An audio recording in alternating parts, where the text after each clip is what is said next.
Déborah, 4e jour du mois. La 5e mida. Lo yahizik la'ad apo. Chers amis, Hashem alechem tihiou le'orichem tovim shanim ni'imim. Ezenu b'shem Adonai, osei shamayim ba'aretz. Lo yahizik la'ad apo. Il ne garde pas sa colère pour toujours. Zu mida heret. C'est une autre qualité. Shafilou Adam mahzik behet. Et quand bien même l'homme persiste dans la faute, En Akadosh Baruch Hu mahzik af.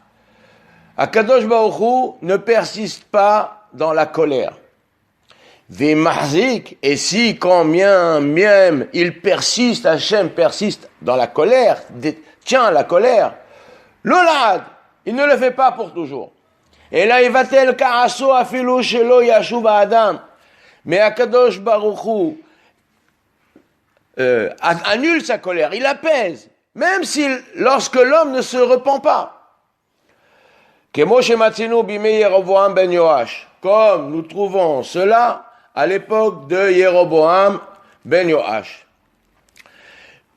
Shehayu ve'ayu Israël, she'achzir Akadosh Baruch Hu gevul Israël. Akadosh Baruch Hu, lors de cette période, bien que Am Israël ne se comportait pas correctement, il leur a donné la victoire et ils ont récupéré des territoires perdus.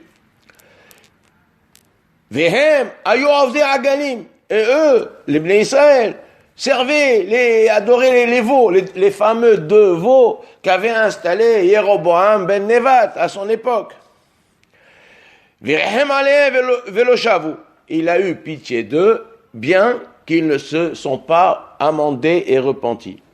Pourquoi donc? Bijil midazu, uniquement pour cette mida.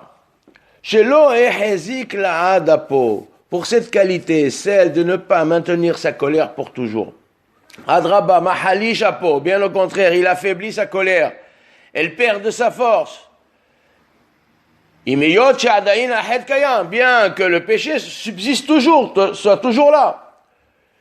Et non ma'anish, il ne punit pas. Et là, metzapé umrahem ulai yashuvu. Mais il espère, il guette.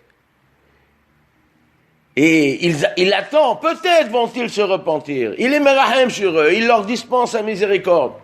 Peut-être vont-ils se repentir. Ve'ainu, c'est ça le sens du verset. Lo la netzach yariv. Velo le'olam ito, comme dit le verset, car il ne récrimine pas sans fin et il ne garde pas rancune éternellement. Teilim kuf gimel pasuk tet. Et là, Akadosh Baruch Hu mitnaeg berakut ou bekashut. Toutefois, Akadosh Baruch Hu se comporte à la fois avec tendresse et avec sévérité. Akol letovat Israël. Tout cela pour le bien d'Israël. Et il convient à l'homme d'adopter cette qualité et de la faire sienne dans ses rapports avec son prochain.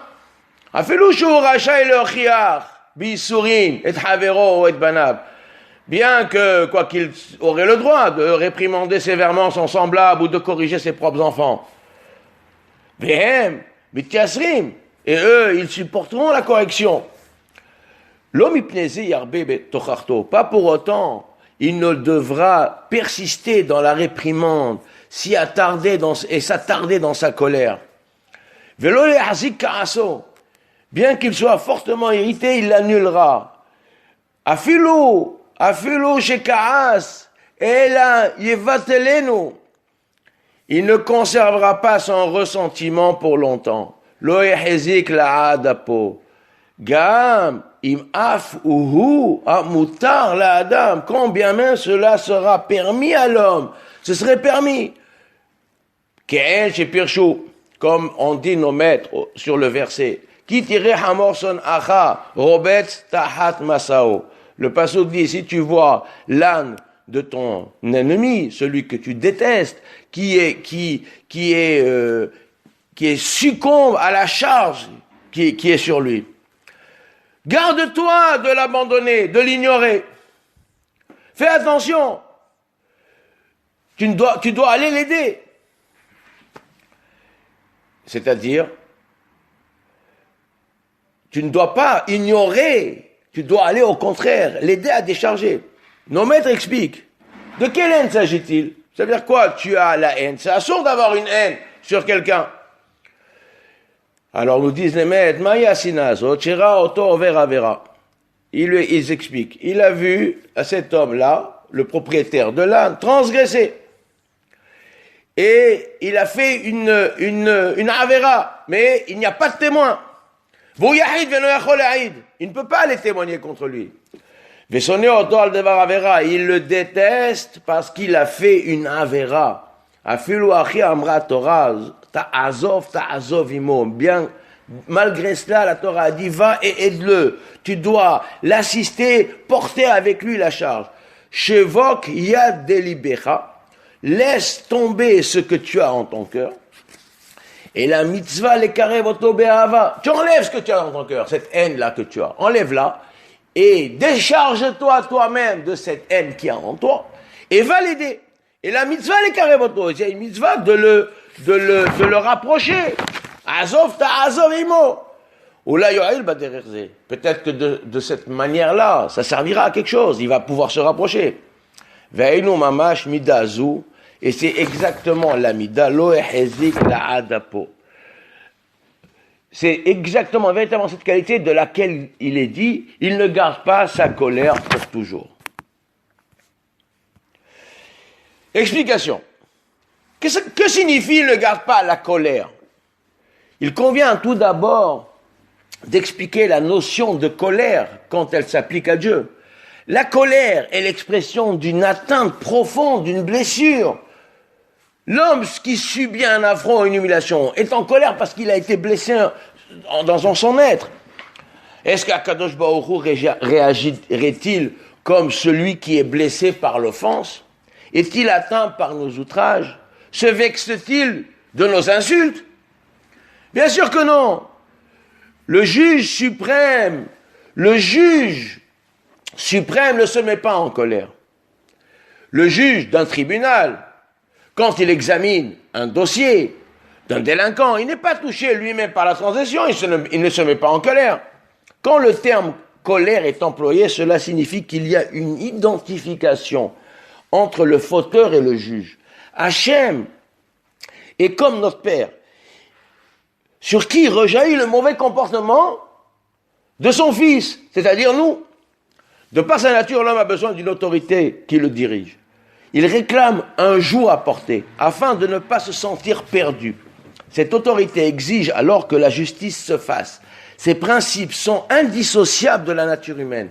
Dans toute société humaine, ceux qui s'affranchissent des lois et des règles sont ceux qui se sentent abandonnés par la société. Ceux que l'on a laissés sur le bas-côté de la route, à l'instar du serpent que Hachem rejette et éloigne de lui. Il ne s'en préoccupera plus. Il est livré à lui-même. Pour le reste des hommes, l'application des lois et de la justice est une nécessité vitale. Le mot colère exprime cette justice qui s'applique sur les hommes parce qu'ils sont importants aux yeux d'Akadosh Baruch Hu. La punition n'est pas une finalité en soi. Elle n'est que le moyen de remettre celui qui s'est égaré sur la grande route. Le Seigneur Tout-Puissant est un Dieu d'amour et de bonté. Il n'est pas un être qui désire la souffrance et la destruction, chas v'shalom. Ce sont des idées extérieures à la Torah.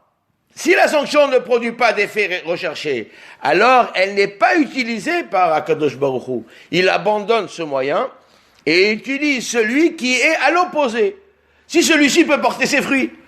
Ce principe est celui de la direction de la justice, par lequel la providence, la Shekhinah, Akadosh Baruch Hu conduit son monde.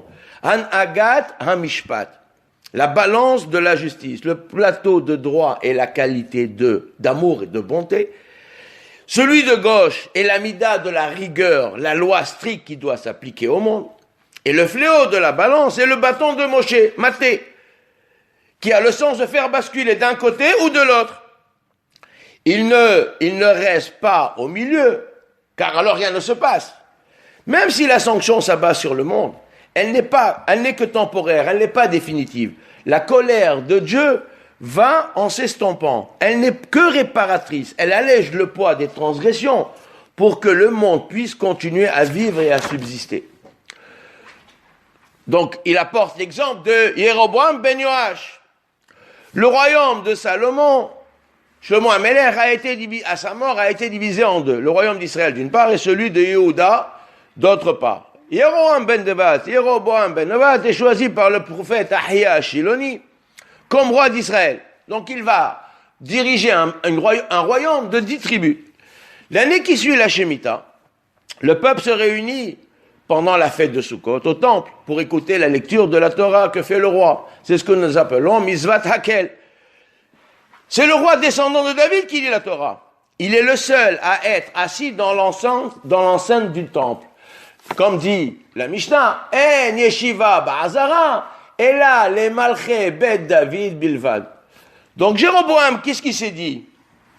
Il est pris d'une réelle crainte. Il se dit, si je me présente à cette cérémonie avec mon peuple, que vont dire les gens? Donc ils vont trouver Rehavam, le fils de Shlomo, assis et qui lit la Torah. Jéroboam ben Nebat, qui est debout à côté de lui. Ils vont dire, celui-ci est le serviteur de celui-là. Donc il a pensé qu'il risquerait de le mettre à mort, de le condamner. À cause de cela, il fermera les frontières et empêchera le peuple de se rendre au temple. Il placera en remplacement 2 veaux d'or, l'un à Dan et l'autre à Bethel, pour que le peuple puisse se retrouver autour d'un Dieu, entre guillemets. C'est à partir de là que le royaume d'Israël, et plus tard l'ensemble du peuple, s'adonnera à l'idolâtrie. À l'époque de Jéroboam ben Yoash, les pratiques idolâtres d'Israël n'avaient pas cessé. Bien au contraire, et malgré tout, Jéroboam II entreprend une guerre pour récupérer les territoires perdus par le roi Yého, vaincu par le roi d'Aram. Les prophètes de cette époque sont Osée, Hoshéa et Amos. Les versets disent dans le livre des rois, livre 2, chapitre 14, versets 25 à 29. Jéroboam, fils de Yoash, devint roi d'Israël à Samarie, où il régna 41 ans. Il fit le mal aux yeux de l'Éternel et n'évita aucun des péchés de Jéroboam ben Nebat. Il avait égaré Israël. Il rétablit la frontière d'Israël depuis les environs de Hamath jusqu'à la mer de la plaine, accomplissant la parole de l'Éternel, Dieu d'Israël, énoncée par l'organe de son serviteur, Yona ben Amittai, le prophète originaire de Gath à Hefer. Akadosh Baruch Hu avait, en effet, vu la misère extrêmement cruelle d'Israël, son manque de ressources, grandes ou petites, sans personne pour lui prêter assistance. Ne voulons pas effacer le nom d'Israël de dessous les cieux. Et l'Éternel leur porta secours par la main de Jéroboam ben Yoash. Le reste des actes de Jéroboam, tous les faits accomplis par lui, les victoires qu'il remporta et qui lui permirent de restituer à Israël Damas et Hamath, jadis possession de Yehuda, tout cela est consigné dans le livre des annales des rois d'Israël. Jéroboam s'endormit avec ses aïeux, les rois d'Israël, et son fils Zacharia lui succéda sur le trône. Donc nous voyons que Jéroboam ben Yoash, malgré tout, a réussi à rétablir le territoire d'Israël, il a apporté la prospérité, etc. Pour cette qualité, Hachem a fait cela. Sa colère, il ne maintient pas sa colère pour toujours. Comment justifier la miséricorde pour ceux qui sont traîtres et infidèles à la Torah et aux mitzvot? Pourquoi Hachem gratifie une telle génération de cet acte de grâce? Cela ne risquerait-il pas de conforter les hommes dans les choix détestables qui sont les leurs? On voit que je fais le mal et je réussis. Le roi Ahab, à son époque, interpelle Eliyahu Hanavi et lui fait remarquer que les malédictions prononcées par Yehoshua à l'encontre de celui qui oserait reconstruire la ville de Jéricho se sont toutes réalisées dans la personne de Hiel, qui perdit tous ses enfants au fur et à mesure de la construction. Celles écrites dans la Torah par Moshe ne se sont pas réalisées. En effet, dans le deuxième paragraphe du schéma, il est dit: si vous prend le désir de servir d'Avodah Zara, les dieux étrangers, le ciel se fermera, la pluie ne tombera plus et la terre ne donnera plus son fruit. Voilà, lui dit Ahab, que tout Israël s'adonne au culte idolâtre, et que la pluie est abondante, et que le fruit de la terre foisonne? La réponse est simple et évidente. Les malédictions citées dans la Torah n'expriment que la volonté d'Hachem. Il peut, selon son désir, dispenser la bonté en ne tenant pas compte des dérives de son peuple. Le jugement de Dieu est d'une telle complexité qu'il prend en compte une multitude de paramètres qui dépassent l'entendement humain. Ce que les hommes doivent en déduire, c'est que la bonté et la miséricorde divine est infinie. L'amour de Dieu pour ses enfants est immense et incommensurable. Malheureusement, les hommes prennent l'amour pour la faiblesse et ils réclament la sanction pour eux et pour les autres, comme le fit Ahab. Et à cause de cela, Éliyahu a décrété 3 ans de famine. Toutefois, Akadosh Baruch Hu se comporte à la fois avec tendresse et sévérité. Tout ça pour le bien d'Israël. Les jugements de Dieu ne sont pas l'expression de la vengeance, mais la miséricorde et purification pour les âmes, pour les personnes. Quels moyens seront utiles pour amener le pécheur dans le droit chemin? La seule finalité qui dirige tous les jugements de ce monde est le bien d'Israël, comme il est dit, pour Israël qui sont appelés Réchit. Bishvil, Bereshit bara Elohim, et Hashem et Bishvil, Israël, Shinikreo Réchit. Cette qualité devrait être adoptée par les hommes. Ces hommes qui devraient se comporter comme tels, en adultes et non en enfants. Les rapports humains seraient alors d'une toute autre nature. La force est celle de celui qui supporte le mal et renvoie le bien. Les hommes doivent cesser de vivre avec la règle de mesure, ou la bascule qui pèse et toise tous les actes de leurs semblables avec une terrible rigueur sans rien omettre. Parfois, on aurait le bon droit pour nous, mais cela ne nous donne pas carte blanche pour réprimander et corriger sans limite. La correction et les reproches sont nécessaires pour la réparation des fautes. Nos maîtres disent toujours, il faut repousser par la gauche, small doha, et il faut rapprocher par la droite, veyamin mekarevet. La sanction, la correction, la réprimande doivent être exprimées par la gauche, qui est limitée dans ses possibilités, pour bien en souligner les limites. Toutefois, l'amour doit être exprimé par la droite, qui illustre la notion d'infini. Ceci est une grande leçon de pédagogie. La Gemara demande, serait-il autorisé d'haïr son prochain? N'est-il pas dit, tu ne haïras pas ton frère en ton cœur? Le seul cas qui est trouvé est celui de la transgression que le Rav cite. Il est à noter que tous les autres cas sont interdits, même si la personne nous a fait du mal. Cela reste un interdit. Généralement, la haine est le sentiment justifié par une blessure, une atteinte profonde. Ici, il ne s'agit pas de cela. Comment ressentir dans sa chair, dans son cœur, cette atteinte, cet outrage ou cette offense, ce crime de lèse-majesté que commet le pécheur? Si tu ressens l'offense de la transgression comme une blessure profonde de ton être, alors tu as le droit de haïr celui qui pêche. Comme dit le psalmiste, à coup sûr, allô, mais ça n'arrachem esna. À coup sûr, je déteste ceux qui te haïssent. J'ai en horreur ceux qui se dressent contre toi. De nos jours, même avec les plus grands mécréants, il faut agir avec amour et affection, car ils sont ce que nous appelons les enfants égarés, Tinok chez Nishba. Le Hassid Lutzato dit que ce combat que l'on doit mener contre les méchants doit se faire uniquement afin que la gloire du Seigneur Tout-Puissant s'en trouve grandie. Et s'il peut l'obtenir par l'amour et la fraternité, c'est évidemment préférable. Mais néanmoins, la Torah nous dit à ce sujet, au sujet de l'âme de la nuit, Azov ta'azov aimo, littéralement, abandonne, tu abandonneras avec lui, qui est traduit par garde-toi de l'abandonner, aide-le au contraire. Abandonne, chasse de ton cœur ce sentiment de haine et aide-le. Ceci est un commandement positif qu'il convient à chacun d'appliquer. En dégageant vers lui une énergie positive, pleine d'amour et de bonté, cet individu en sera transformé, métamorphosé totalement. Il abandonnera alors ses attitudes et les habitudes négatives pour en adopter de bien meilleures. Il semble que cela soit le sens profond de cette mitzvah que le Rav nous dévoile ici. Fin de la 5e Mida. Baruch Adonai Le'olam. Amen ve Amen.